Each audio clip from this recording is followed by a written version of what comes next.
yourself, if you would.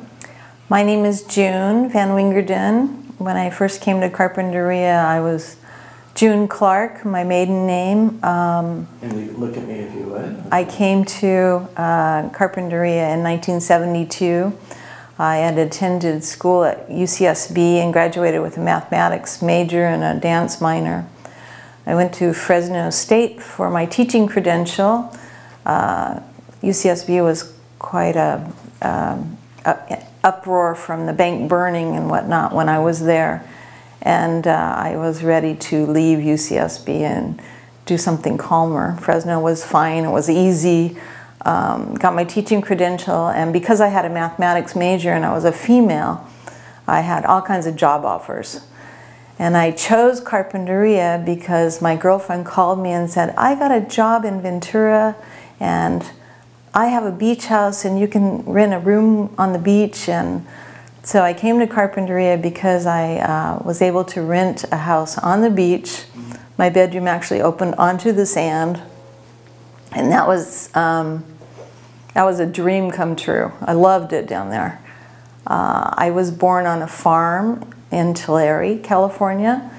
My father was born in Tulare, California. I grew up on a cotton farm. The year I was born, my dad actually got his first mechanical picker, so the cotton was hand-picked until that time. So I'm a real farm girl. And going to UCSB was quite an adjustment for me because I had never even pumped gas at a gas station. So did fine, graduated in 4 years, adjusted, and ended up in Carpinteria teaching school at the high school, teaching math and dance.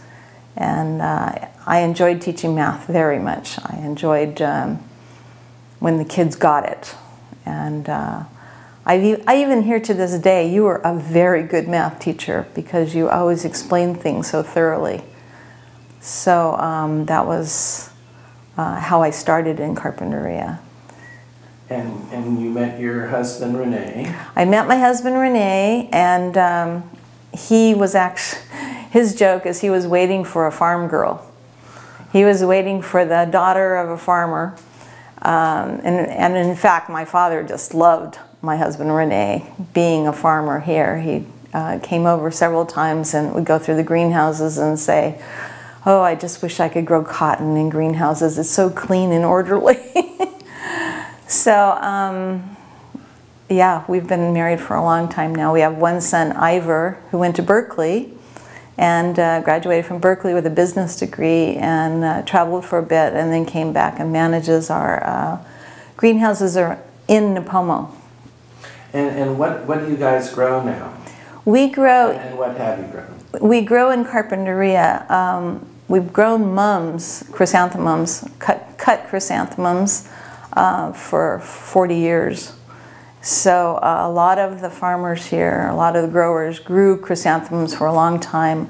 A lot of them have left the game because it takes too much labor and the profit margin is not great on them.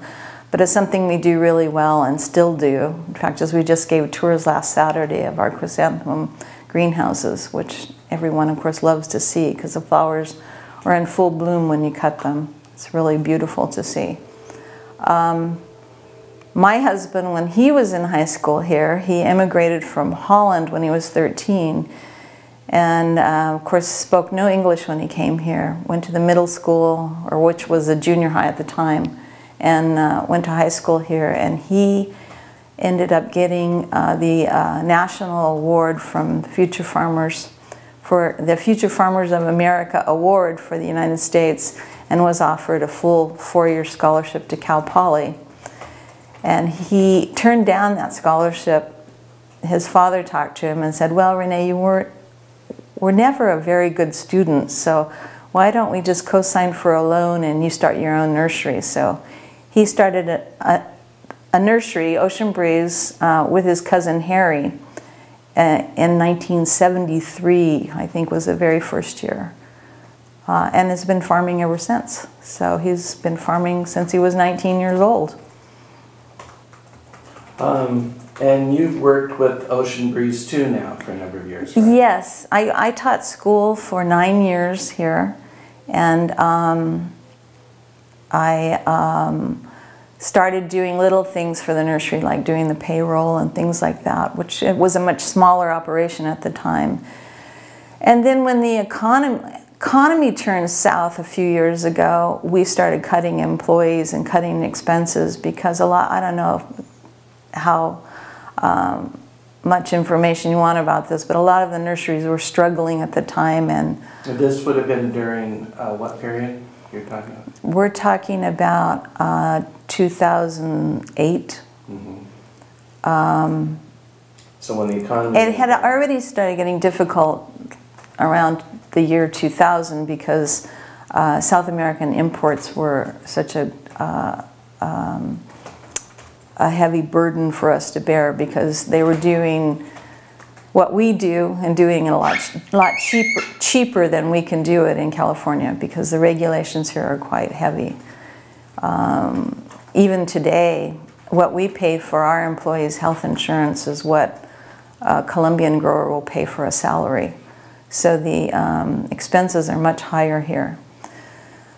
But anyway, I went back to the nursery to fill in some spots that needed done, and I've been doing that ever since. I do accounts receivable, and I do a lot of the government connections. So if there's something that needs to be filled out, some bit of bureaucracy you need to deal with, that's what I do. Tell me, what have been some of the significant ag issues in this area over the last 50 years? Well, for cut flower growers, first of all, finding Carpinteria, my father-in-law and his 3 brothers, their wives and all their children came from Holland in 1967, and they had researched the whole United States to find the best place to grow flowers. So they went through the university systems to find weather patterns and rain and water quality and soil types, and came down to Carpinteria. They had originally looked at New York and Colorado and some other states, and there's lots of stories to go with that, but they went to Lompoc because they'd heard a lot of flower growing was going on there, and Lompoc at the time was the seed capital of the world because the water is a little brackish, and that produces a lot of seed in a plant because it stresses the plant. Well, that's not so good for cut flowers. So they were looking further, and my husband's Uncle John was in Santa Barbara, and he was on Cabrillo Boulevard and said, "What's wrong with this place right here?" So I probably got the words wrong, but basically that was the idea of what happened, and then they started looking in this area and found Carpinteria. They came and lived what I call a communist style because the 4 brothers went together and started Dutch Brothers Nursery. And because they spoke no English, you sell flowers over the telephone. Their one brother, Uncle Hank, who had the most English, had a terrible time, and it was very difficult for them to sell the flowers that they grew the first year. And the first flowers they grew were carnations because it took a lot of hand labor, and they had a lot of kids, and a lot of kids did a lot of labor at 10 cents an hour, which was accrued. In other words, you didn't get paid until you left the house, basically. And with that money that they had saved from working for their parents, a lot of them started their own nurseries, and there were a lot of them. And they're all closely related. Also, the Japanese growers came from the LA area because they were being pushed out by development. So you had the Satos and the Takahashis and so many Indos and Hatandas, and they came up here and quietly started growing cut flowers. So the Japanese were here before the Dutch were here. And then there were... Well, when did the Japanese come about? You know, I'm not really sure, but the Dutch came in '67. Okay. So it was previous to 1967. And I would guess around 1960s. Mm-hmm. the Baba Sarah family, their greenhouses were built in 1970, so I know that. I know that because I found the old drawings for those. To build a greenhouse at that time, all you had to do was have a drawing, take it to the counter in the county, and show them that and show them about where you were going to build them, and that was the approval for greenhouses at that time. In 67? In 67, in 1970, and that changed as there were more and more greenhouses being built, because groups like the Carpinteria Valley Association worried about the cumulative effect of greenhouses on the valley. So the Carpinteria Valley Association pushed the county to do a study of greenhouses, which they did, and I can't tell you the exact date on that study, but it wasn't properly filed with the Coastal Commission. So the study was done. It found that greenhouses are no different than any other kind of farming. But because it wasn't filed properly with the Coastal Commission, the Carpinteria Valley Association and Samantha Orduño, who was the city manager at the time, pushed to have another study done through the county, and they were quite aggressive with that. The city council at the time didn't like greenhouses. They didn't want them here. They never appreciated the fact that Carpinteria is small because the greenhouses surround the city and have kind of suppressed growth that would normally happen in a city. You can imagine if all the greenhouses were removed and you had condos everywhere, it would look a little bit like Los Angeles. So anyway, Samantha... And what's the period of Samantha about? I just pulled out some paperwork from the second greenhouse study was done, and it was around 1990, 1992. It went on for years, actually. But Samantha Orduño was very bright, and though she no longer lives here, she knew the way to push the proper buttons to get what she wanted done. And as long as Sandy Gajero was mayor, she kind of put Samantha off to the side. But as soon as you had a mayor like Dick Weinberg or Gary Nielsen, the other Donna Jordan, they were not in favor of greenhouses, so they helped Samantha to push her agenda to limit greenhouses. So what came out of that was many, many years of back and forth with the county and the growers and the city, and there is now a greenhouse plan that standardizes what can be done in the Carpinteria Valley in the way of greenhouses, and it's quite limiting.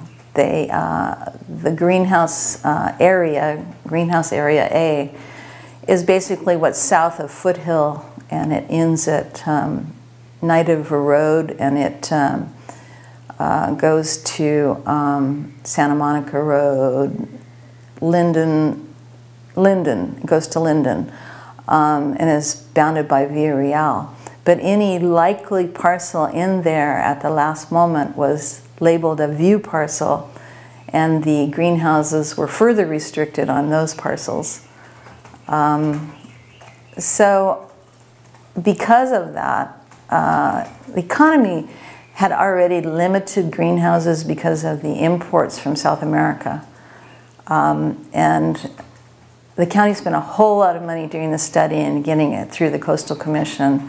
Coastal Commission was all in favor of limiting greenhouses because at one point they even said, you know, we don't want people in boats to be able to see these greenhouses, because that was their idea of just keeping everything pristine along the coastline.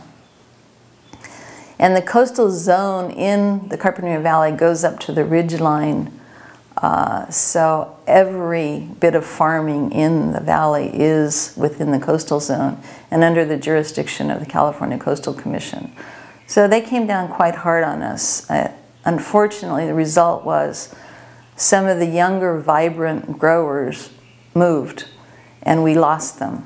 A young family who grew potted plants moved up to the what we would call Silicon Valley, that area, and other like our son farms in Nipomo. He's not here, so there are other cases like that, and some greenhouse operations sold and resold because it's very difficult to make a profit unless you're really good at what you do. So, do you need to get that, or should we just wait a moment?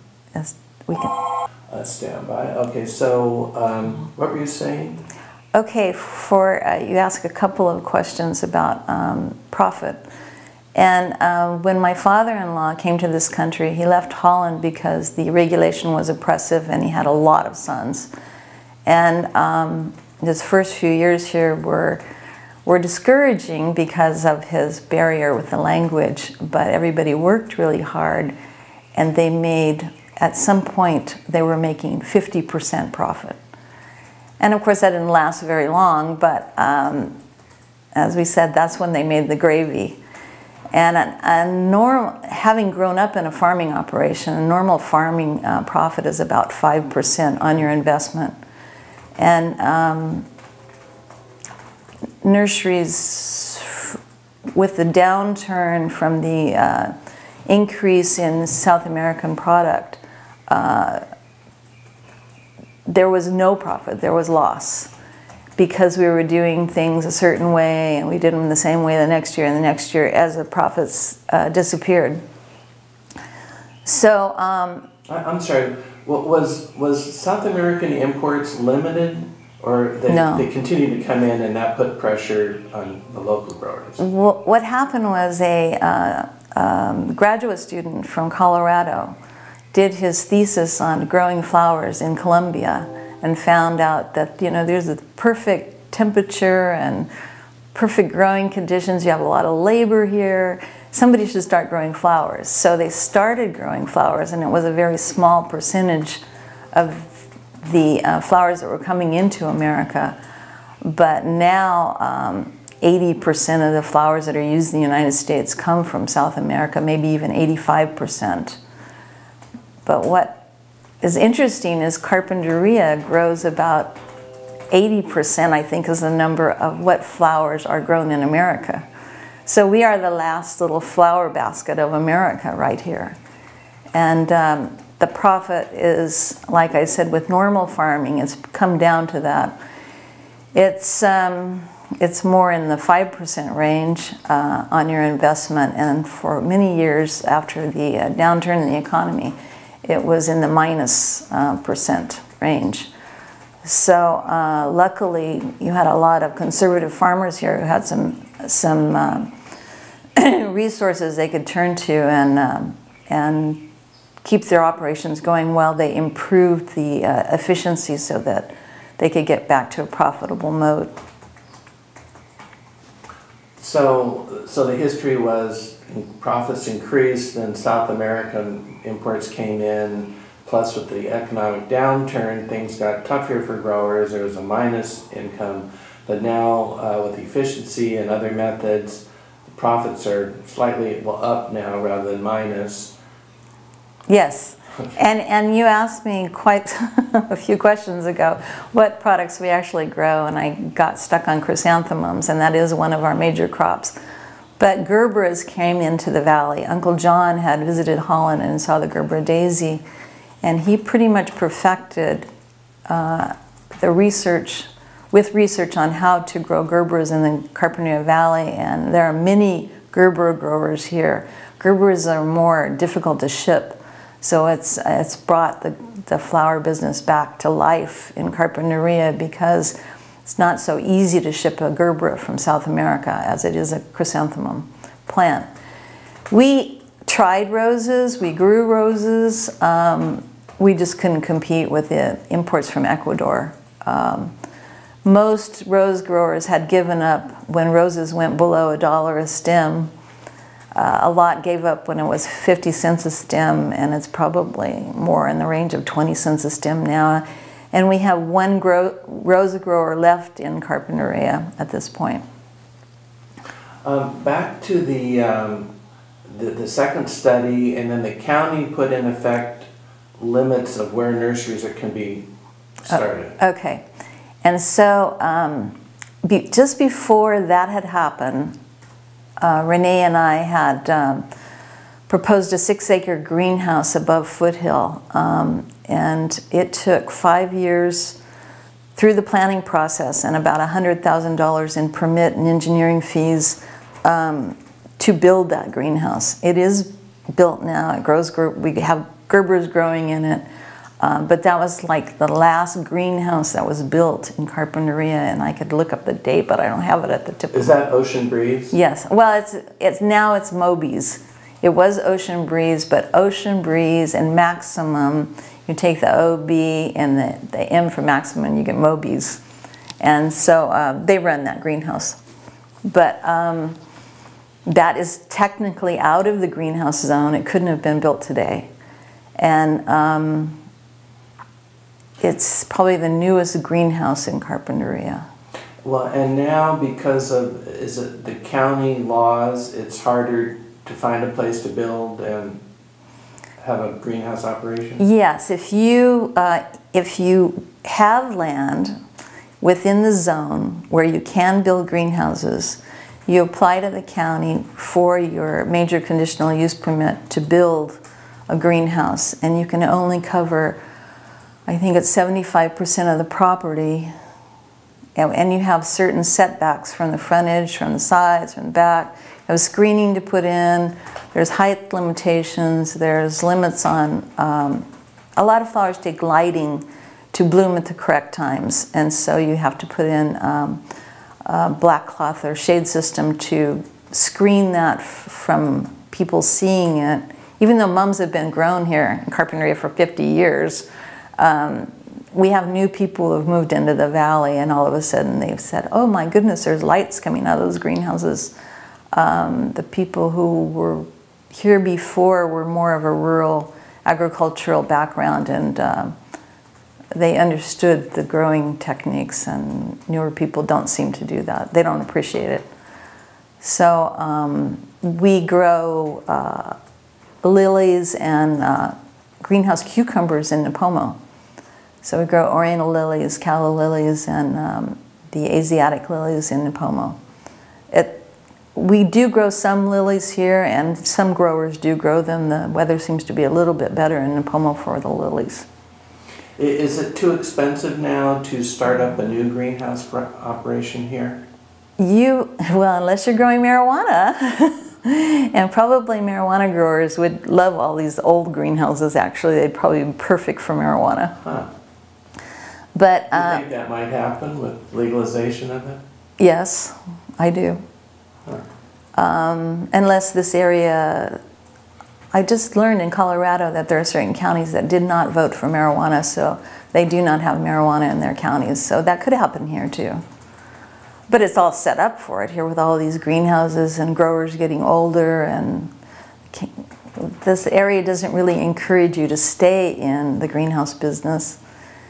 And a lot of you know, the rich and famous have bought parcels in Carpinteria, and they use their 10 acres, 5 acres. Parcels tend to be small here, 20 acres, more for landscaping than really growing anything or agriculture.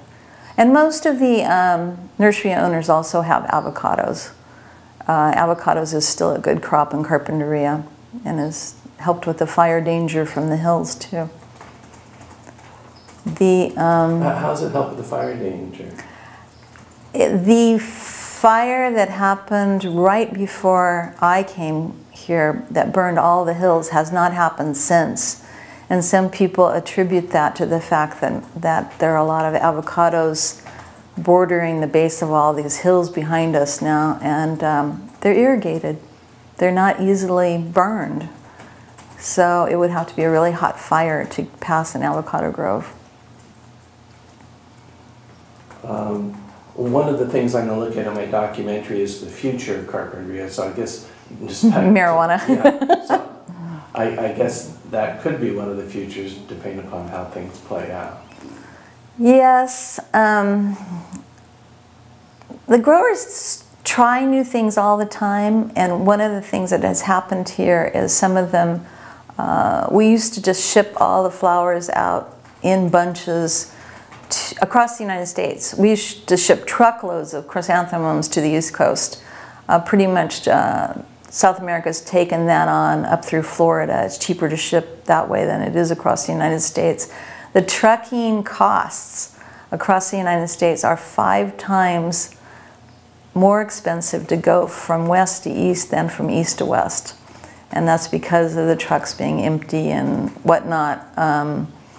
But it's a matter you have to deal with when you ship flowers. But we still ship flowers to Oklahoma and Texas and Arizona. And what has happened is that there are some bouquet makers located here now, and they take what's here because a lot of consumers like the California brand. So if it says grown in California, you'll find them in Trader Joe's and Whole Foods and different markets across the nation, smaller markets also. And those are made right here in Carpinteria from from Carpinteria. And I think the rule is it has to be 85% California grown to qualify to be a California bouquet. So the greenhouse issue was kind of a divisive thing in town. Very divisive. Can you talk about what each side felt about, you know, what were they complaining about and what? Well, I think they thought when they studied greenhouses they would find something we were doing that was bad for the environment or something. They were just looking because they didn't like looking at greenhouses. So, and there are trucks. Trucks come to the nurseries and pick up flowers, and that happens, you know, every day of the year, more on holidays like Mother's Day. And so, for instance, Dick Weinberg sat out on Foothill and counted trucks so that he could get an idea of the truck situation. Of course, the trucks he counted, it was funny because there was a little video of it, and they were avocado trucks, but he didn't know the difference. So. There was a lot of mistrust. They didn't trust us, we didn't trust them. And like I said, Samantha Orduno had a personal thing going on with a grower that she was angry at, and so she kept pushing her agenda, and she knew the way to do it, and she got it done. Well, what grower was she having an issue with? With Everbloom. Her house, I think, backed up to the back of Everbloom Nursery.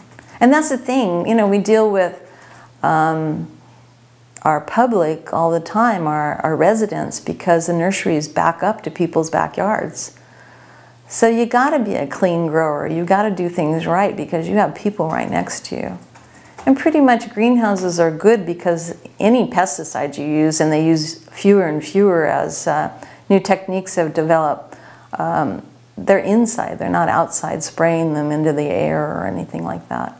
Most of the growers, when people were using methyl bromide to sterilize soil, they've been using steam to sterilize the soil for 40 or 50 years here. So there are a lot of really good techniques that were developed and utilized here, which we show when we do the greenhouse tours. People are very interested in that. But anyway, they were looking for something, and we were trying to protect ourselves, and yes, there was a lot of friction in between. So their complaints were truck traffic, smog, light pollution. What else? Just they don't like to look at greenhouses. They think they're ugly. You know, you talk to a greenhouse person or any farmer, and they look at them as a tool. And see, in fact, there are art photos of the greenhouses of Carpinteria that hang in the county buildings because of the geometric designs of them, the lines and whatnot. But you kind of get on a track and you don't want to get off, and they had the Coastal Commission as their hammer. And the Coastal Commission, I went to the hearing in Laguna Beach. I was trying to argue that in a greenhouse you can grow 3 crops of chrysanthemums a year, so we better utilize the soil. Chrysanthemums are grown in the soil. And if you grow them outside, naturally you can only grow 1 crop a year. So a greenhouse increases the use of the soil, and it's more valuable because of that. And the answer to that was, yes, but you have little paths down the greenhouse, and that has soil under it, and you don't use that. So that's the kind of mentality we were dealing with. Just totally did not understand agriculture at all. And the Coastal Commission was just a wall. So for the city to get what they wanted done, and I think Vera Benson from the CVA was leading the charge at that time, they had collected some money too. The Nordstrom family had moved in on the hills, and a few other people lived in the hills who didn't want to look down on greenhouses. But as you see, I look down on greenhouses and I like looking at them, but that's a different opinion. They thought they were doing a good thing for the community. So we talked about the complaints that the people had against greenhouses. What did greenhouse folks say in their defense? They tried to note that we're all local people. We all live here. We're not some big corporation from without. You have very small family nurseries here. If this was in South America, probably all the ranges in Carpinteria would be owned by one owner with a polo field on the side that was his. So it's a different kind of mentality than we have here. You have, there is one orchid grower that's on less than 2 acres. So you had a lot of small, vibrant nurseries here, and they're too small to deal with the paperwork. So they don't have somebody on staff to deal with paperwork. Some of them just gave up. But some of the arguments in your favor is they aren't polluting. Is that correct? Right. Farming is farming, but like the Gerbera daisy is grown hydroponically now. It's the best way to grow it. That water is recirculated, sometimes filtered and used 3 times before they then use whatever the excess is on the orchards that surround the greenhouse. So it's very water saving. When you irrigate in a greenhouse, it's water saving in general instead of irrigating outside and having a lot of evaporation happen. So there was that. We have a lot of employees. That was one of the complaints from the city, that we did not think about the impact to the city because of all the employees we have. So one of the things they suggested is, like, if you just put in some playing fields, you know, for your employees, or to help us out. So my husband and I had a piece of property that we did put a soccer field, 2 soccer fields in, and we offered them for free to AYSO to play on, and that went fine for a while, but somebody from across the street complained to the county that they don't have a permit to have that field in an agricultural zone, and they were entirely correct, because who would think you needed a permit to have a soccer field? And we eventually had to take that actually remove the soccer field, not just leave it, but remove it, because the fine was going to be $10,000 to keep the soccer field. So you can be pretty generous, but there is a point where the generosity just breaks you. And that was unfortunate because it was something the city wanted, but we tried and we just couldn't seem to help that situation. So the number of employees. Let me just change. Looks like a snake coming up around my neck. Okay, so you were saying? Yes, that greenhouses employ workers. And so there was even a county employee that said at the time, or said later, oh, that greenhouse issue, because after he had retired, I said, what was that all about? Because I never could figure out why you came down so hard on me. He goes, oh, that was just a Mexican issue. And so there was a real and Donna Jordan was quoted in the paper as being anti-Mexican. And a lot of our workers are Mexican. And so it has caused a problem in some of the houses, I guess, with overcrowding. But I don't know that those are our workers. We try to provide as much housing as possible. We have several houses on different properties, and our workers live in those houses. But for instance, Edward from Everbloom tried to build a housing project on his place to house his workers, and it got so difficult he finally gave up. My brother-in-laws, Jerry and Case from Westland, tried to build an apartment building type thing right where Casa Flores is now.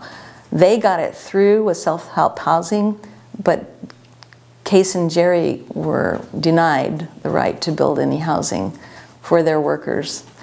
And the state laws have changed on that now, so maybe you could push it, but then you have to have a lawyer, the costs go up, and you finally give up on that kind of thing.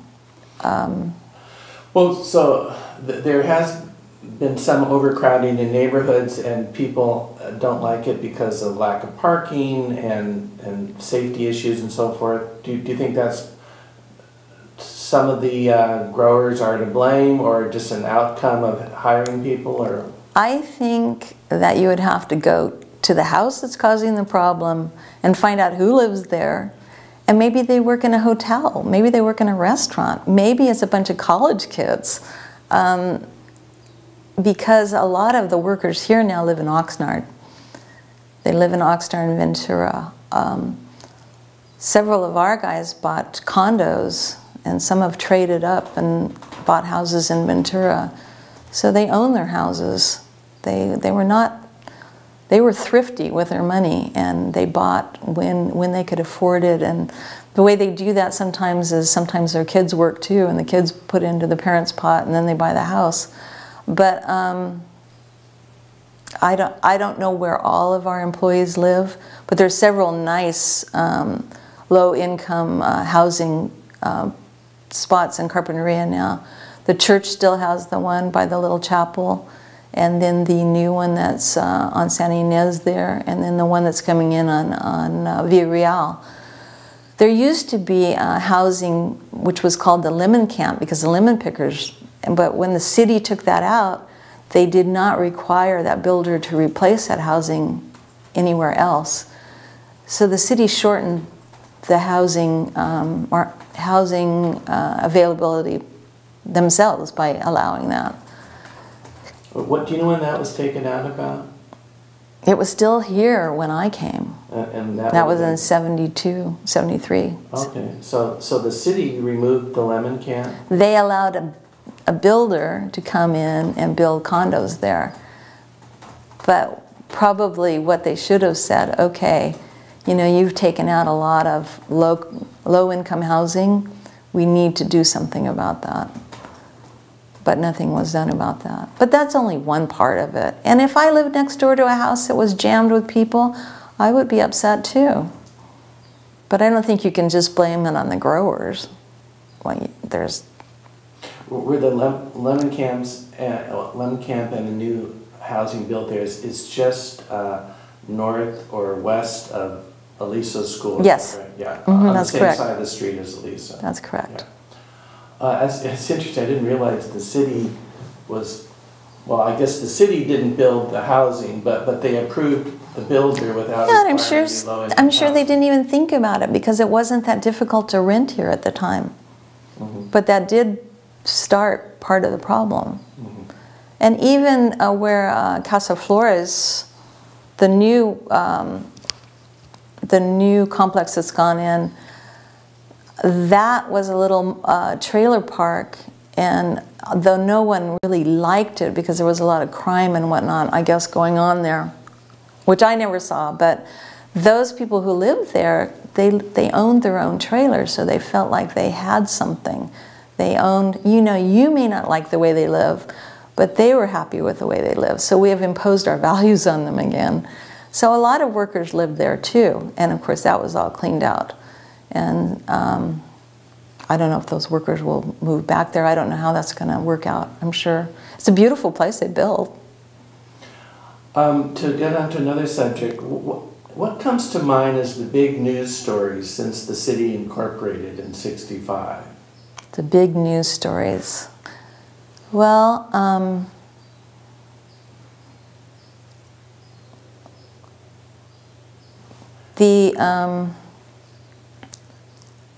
you mentioned before we started this that Maine school closed. I think that was a very big issue in this city. And now, of course, the drought has affected us. And since I've been on the water district board for 14 or 15 years now,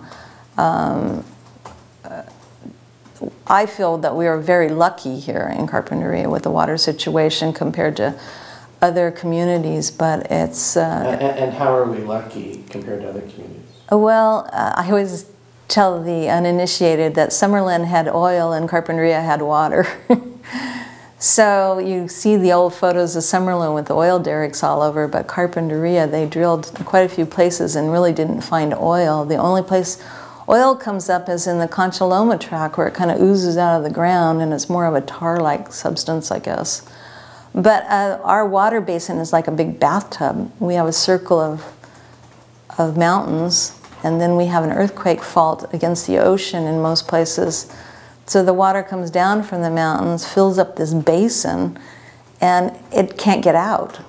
So when we have rainy times, several years of rain and saturated soil, the water actually surfaces along Via Real, which causes a lot of problems for growers. What was the old Sandyland nursery and is now Colorama, they put concrete floors in their front nurseries because the water was coming through the floors. Wow.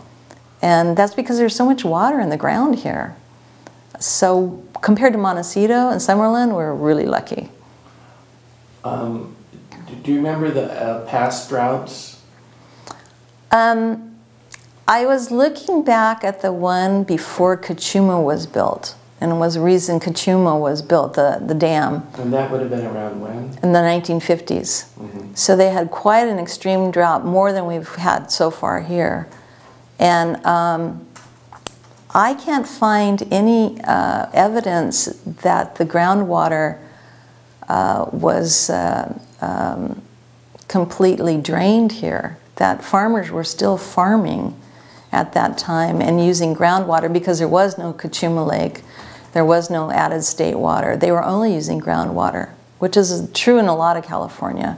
A lot of areas depend solely on groundwater. Is there a danger now that the groundwater will be depleted? And that's exactly what we were looking at, or I was looking at. It was such an extreme drought then with everybody using the basin. Everything was farmed. At that time, farming used more than housing did because they used furrow irrigation and flood irrigation. Put some borders up around your parcel and just flood it. So the water use was more intense, and the quantity of water used was much more than it is now. So I think we're in much better shape now than we were then. If this drought goes on, say for 5 more years, I can't say that, I don't know. But we have had Cachuma water to use, so we haven't really, there was 1 year, 2 years ago, we didn't use any groundwater because the wells weren't working for the water district. And the growers' wells around they're not on the level of the district's wells because they're much smaller, they're usually in a different aquifer. There's 4 different aquifers in Carpinteria, an A, B, C, and a D. The D is very, very deep and not very good quality water, but A, B, and C are all good quality water. And there are a few farms around that don't even get to aquifer A, they just use what we call perched water. That is because the soil is so saturated in some places. Now, so you've been on the water district board for a number of years. That's been somewhat controversial, just that people complain about water rates growing up. Well, what have the complaints been, and what do you have to say about it? The rates here are very high. And And part of it was because a lot of the things that needed to be done, according to state code, like covering our reservoirs, have been done in the last few years. So all of that burden of that debt has been put on people now. We have the water from Kachuma comes through the South Coast conduit through Montecito and Summerlin through Santa Barbara, is treated in Santa Barbara. And we're the last people to get water from the lake. So we necessarily have to treat it more and more, and so it costs more than other people to get there. So you're saying that one other thing about the expense is because we're far away from the source. Can you say that again? Yes. Carpinteria consumers pay a lot for their water, and part of the reason is because we're the last recipients of the water on the line. So the pipeline runs from Lake Kachuma through Goleta to Santa Barbara, is treated in Santa Barbara, goes to Montecito and Summerlin, is put into another reservoir there, which we had to help pay for the covering of that reservoir, and then is delivered to Carpinteria in the South Coast pipeline, and it is then put into another reservoir because you have to have it in a reservoir so you have the pressure to deliver it by gravity flow to all of the residents. So all of these parts need upkeep, and the district itself was started in 1940s, I think, and the pipelines are just old downtown. Every year, another street is checked, and valves are replaced and exercised, and pipelines are replaced, and some of the work was done after World War II, when there was a real shortage of metal, and some of the products they used were inferior compared to what you can get now, or in between. And so there's been a lot of cost with all the projects. And then the voters voted to bring in state water to Carpinteria because we were suffering a drought at that time. Well, when was that? I think it was 1990.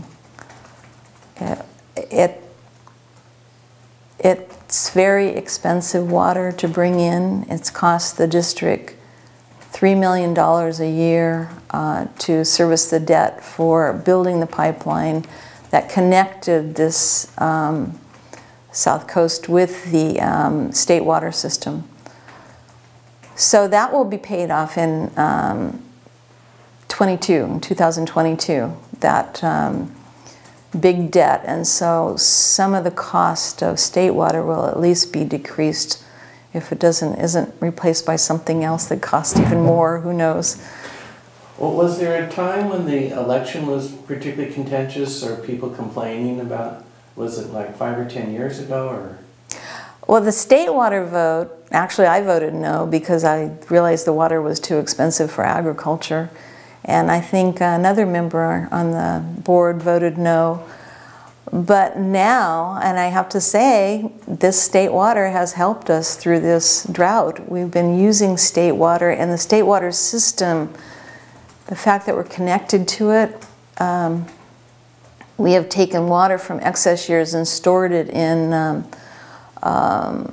different places around the state, and then you can access it through the state water system. So the state water in the last couple of years has actually helped us through this drought. We would have had to cut more severely if we didn't have that state water access. That's good to know. Yeah, yeah. For your $3 million a year, you did get. We would have all had to really crunch it the last couple of years if we hadn't had that state water. On a different subject, you're part of the Chamber of Commerce, is that right? I've belonged for a long time, yeah. What have been some of the issues with the Chamber or businesses over the years? Or the trends? Or? You know, it's very difficult to stay in business in Carpinteria. It's very difficult. The businesses on Linden, if they want to change something or upgrade, it's very difficult to get a permit. It takes a lot of time, it takes a lot of money. And by the time they start their business, they may have missed that peak time when they could have made money, like the summer months when all the campers are in Carpinteria or the tourists are in Carpinteria. So I think that's one of the major complaints, is that we're really cute, but are we functional? And is the complaint that the city makes people jump through hoops too much? yes, yes. And I guess the city, in their defense, would say that we're concerned of how things look and run, and we don't want just anything to happen. Exactly.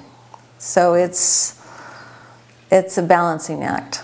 Yeah. And but if you started a new business, and we've seen a couple in the last few years, by the time they get their business started, they've started so far in the hole from waiting and trying to get their permits done and their improvements built, that they have to have pretty deep pockets to start a business in Carpinteria. Excuse me. Bless you. Thank you. Any examples of businesses that have had a tough time at it? I don't want to name any of those businesses because I don't have any fingers in any of those pies, and I would not. The fact is, I've talked to business owners who will not put any anti-city signs or anti-city council signs in their windows because they're afraid. So that's not a nice feeling. Has there been a trend of types of businesses that work or don't work? And I think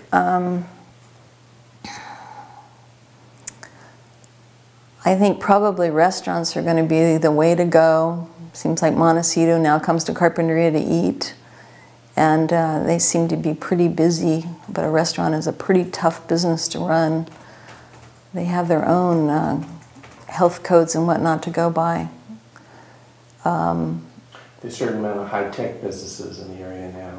The high-tech businesses I really know very little about, but it sounds like they've been very successful here, and they just keep off to themselves. They're more in the industrial park. So there has been some tension between the chamber and the environmentalists, or I don't mean to dig up tough times, but I'm just trying to focus on what has happened and to learn from the past. Well, the chamber, Vinico wanted to drill onto the bluffs. And if you're any kind of an oil person, you think, wow, that's a great idea to put one single well down, and it's going to have multiple wells out under the ocean. You won't have any of that. You won't have any platforms out there. You won't have any boats going back and forth. You'll have, in an oil person's view, that would be better for the environment if you're going to drill oil. But people in the city just couldn't see it, that all of that oil and all that revenue would have helped the schools and helped the city and helped this whole area. But all they could think of is oil is bad and no oil is good. So as they all drove their cars to the meetings, it's kind of interesting. Let's see, 2, 3, 4, 6. And I think, did the chamber support the?